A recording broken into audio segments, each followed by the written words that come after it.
Hello, this is doctor शताब्दी, writer and researcher and मैं आज आपके सामने एक जो पेश करने जा रही हूँ वो है दुनिया की थर्ड लार्जेस्ट सर्च इंजन के बारे में। हम ये भी जानेंगे कि ये थर्ड लार्जेस्ट सर्च इंजन की विकास यात्रा कैसी रही और साथ ही साथ इसका प्रेजेंट स्टेटस अभी क्या है। तो शुरू करने से पहले हम आपसे पूछना चाहते हैं, आपको क्या लगता है दुनिया की थर्ड लार्जेस्ट सर्च इंजन कौन सी है? ये सही बात है कि ये याहू है। याहू अर्थात yet another hierarchically organised oracle. मैं एक बार पुनः बता दूं आपको इसका full form, yet another hierarchically organised oracle. It is an internet portal that incorporates search engine and a directory for the World Wide Web और हायरार्किकली ऑर्गेनाइज्ड।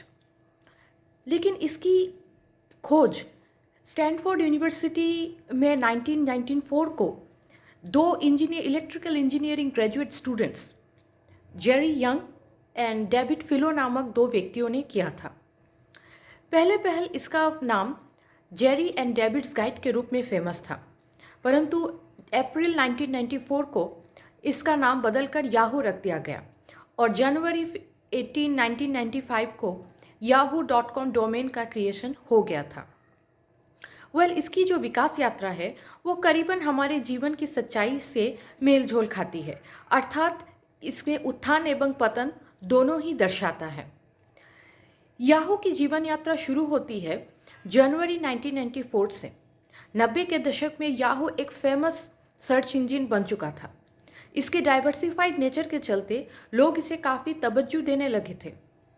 मैं आपको ये भी बता दूं जी, ये जो वर्ड याहू है ये एक ट्रेडमार्क था एप्सको नामक कंपनी का, जो कि एक बारबेक्यू सॉस मेकर था। इस बात को ख्याल करते हुए डेविड फिलो और जेरी यंग ने इस पर्टिकुलर याहू वर्ड के ऊपर अपनी पूरी तरह से कंट्रोल और कॉपीराइट लाने के लिए याहू के पीछे एक एक्सक्लेमेशन मार्क लगा दिया गया था। इसी मार्क के चलते बाद में yahoo.com डोमेन का क्रिएशन हुआ और ये धीरे धीरे अपना विस्तार चलाने लगा। इसका दूसरा पहलू आता है 2002 से 2001 के बीच, जब .com बूम इसके क्षेत्र में आया। .com बूम अर्थात वेब कंपनीज के लिए ये एक मैसिव ग्रोथ पीरियड दर्शाता है और इसी मैसिव ग्रोथ पीरियड में yahoo.com का स्टॉक अपने चरम में था। यहाँ तक कि इन्होंने ईबे जैसे और याहू जैसे कंपनी को दोनों एक साथ मिलाकर एक एडवर्टाइजिंग अलायंस का भी निर्माण किया था। 26 जून 2000 को गूगल के साथ मिलकर याहू एक पावर सर्च इंजन के रूप में काम करते हुए भी नजर आए और साथ ही साथ 2000 तक इन्होंने ये एक पहला ऑनलाइन ऑपरेशन ऑर्गेनाइजेशन टीम का भी निर्माण याहू ने ही किया था।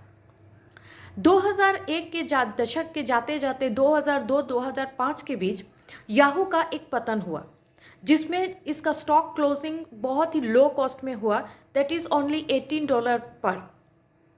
साथ ही साथ 2000 लोग ऐसे थे जिन एम्प्लॉयज़ का जॉब भी जो याहू से नष्ट होता दिखाई दे रहा था due to its incapability of competing against Google.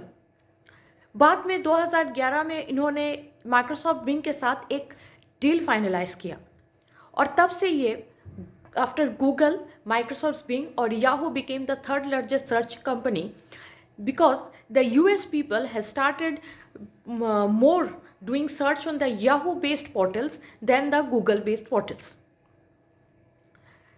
मैंने कुछ और भी जानकारी एकत्रित किया है, जैसे कि इसी के साथ जब हम लोग देखते हैं कि एक बार फिर से याहू अपने चरम पे जा रहा है, एक बुरी खबर दोबारा आई 16 सितंबर 2016 को। एक ये बताया गया कि एक टेक्निकल ब्रीच से याहू जूझ रहा है, अर्थात 500 मिलियन लोगों की अकाउंट हैकर्स ने हैक कर लिया था। इसी के साथ मैरिजोना जो कि याहू की CEO थी, उन्होंने भी इसको, मेरिसा मेयर जो याहू की CEO थी, उन्होंने भी इसको कहा गया कि अगर ये वेरिजोना कम्युनिकेशन को बेचा जाता है तो वे अपने बोर्ड ऑफ डायरेक्टर पद से इस्तीफा दे देंगी। इसके चलते आज याहू का एक मुकाम कायम है। Presently, it is headquartered at California, and it is the under 90% under Apollo Global Organization and 10% under Verizona Communications. Yahoo mail भी आप लोग में से बहुत लोग चलाते होंगे, और साथ ही साथ याहू के ऐसे लोग भी होंगे जो बहुत दिनों से याहू पर ही अपना सब कुछ रखते होंगे। पर याहू एक ऐसा कंपनी बन चुका है जो स्टेबिलिटी में गूगल से काफ़ी नीचे गिर चुका था, परंतु फिर भी it has maintained its stability in the third position, and we are known Yahoo with an exclamation mark. इसी के साथ मैं आप आज विदा लेती हूँ।